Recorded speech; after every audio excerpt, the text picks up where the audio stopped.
Hi, my name's Brian Robinson. I'm an Indigenous male from Wyburn, actually originally from Thursday Island, born up in the Torres Straits. Family connections going back to Mawa on my Torres Straits side, plus also to the Shelburne Bay area of Cape York Peninsula on my Aboriginal side, which is a group called Wutiti.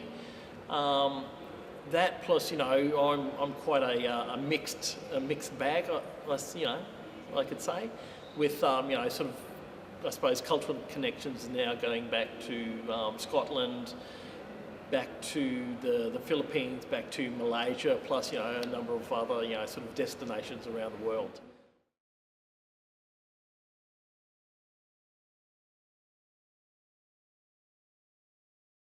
My connection with arts practice, mate, that stems back a long way actually. I often say that I was born with a pencil in my hand because I was very creative, right from birth, I think. And no surface around the house or even out in the yard, the fences and things like that were taboo.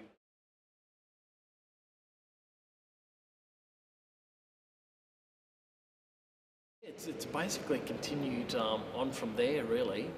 And I suppose, sort of growing up on Thursday Island as well, having, a small island surrounded by water, just having that freedom, I suppose, to explore, the entire island, plus also your own, sort of personal, sort of thoughts and, sort of connections to country really, I suppose, really gave me, the skills to continue, the arts practice and things like that, to really hone my skill.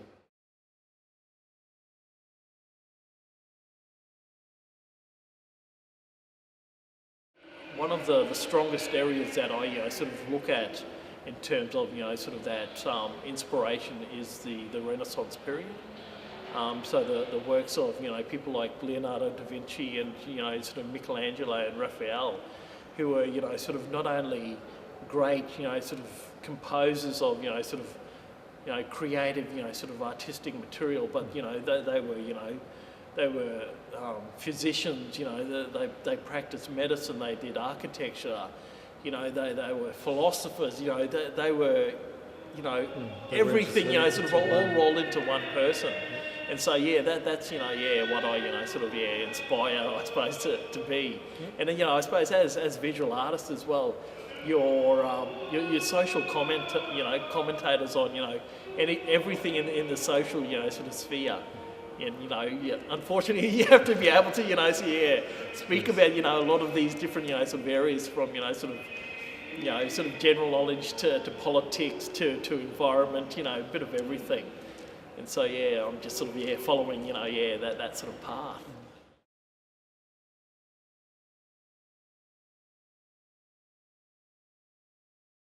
I like to dabble actually. I'm someone who actually experiments quite a bit with their arts practice, and not be confined by one particular mode of sort of creating.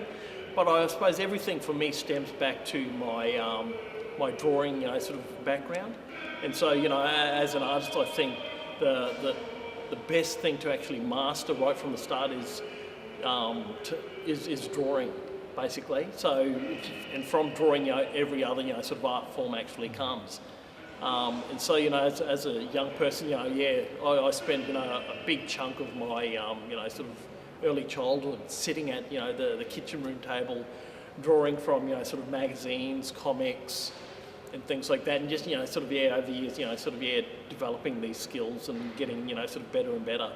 But even these days, everything, a big chunk of my practice is meticulously sort of planned out, whether that's sort of printmaking sort of work to a sculpture, or that's even sort of designing on the computer as well. So everything comes from that drawing.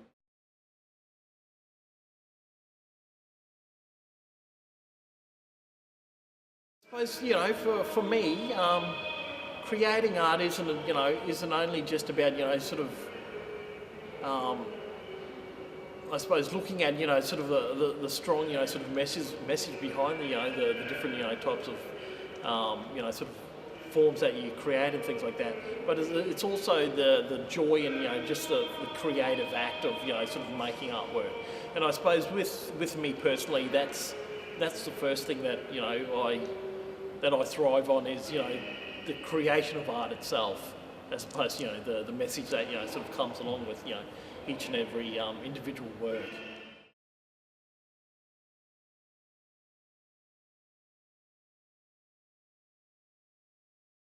I've been creating these sort of sculptural friezes now since probably about '98 actually. But as the years have gone on, they've become more sort of bright, more sort of colourful, textural, plus more sort of intricate in terms of the different sort of layering that goes sort of right back through the work. But this piece here sort of called Woven Waters really does speak about I suppose my connection with the saltwater sort of moving sort of through the Torres Straits. That plus a lot of the man-made structures as well that sort of connect connect people with that saltwater sort of environment. So you've got sort of wharves sort of sitting sort of along here. You've got another section of a wharf sort of just at the back there as well. Plus sort of when you look at the seated sort of figurative sort of elements of this work, and you've got a figure there, another one here as well.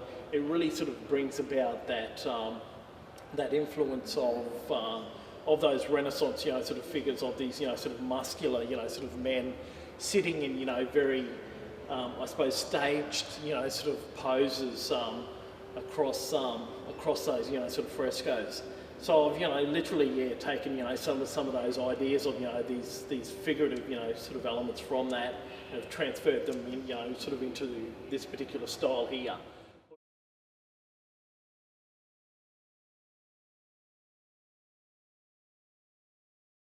This one I suppose came about after sort of researching into a lot of the traditional material that that was taken away from the islands and is now sort of housed in a number of sort of ethnographic sort of institutions across the UK, sort of throughout Europe, plus a number of other destinations around the world as well.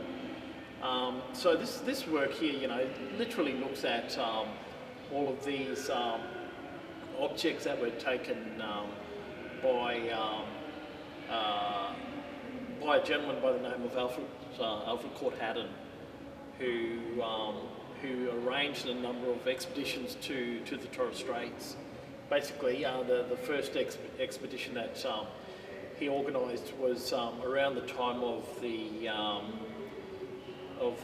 missionaries moving into the Torres Straits to evangelise a lot of the islanders and to bring about the use of sort of Christian belief as opposed to their secular sort of activity and things like that.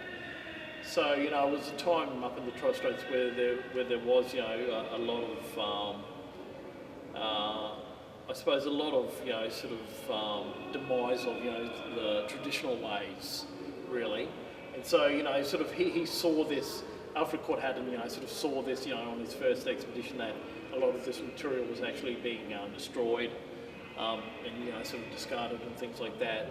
So he then sort of organised another expedition to come back and actually physically record a lot of the language structures, a lot of the dancing, as well as sort of collecting a lot of the material culture that was also quite prolifically sort of produced across all the islands.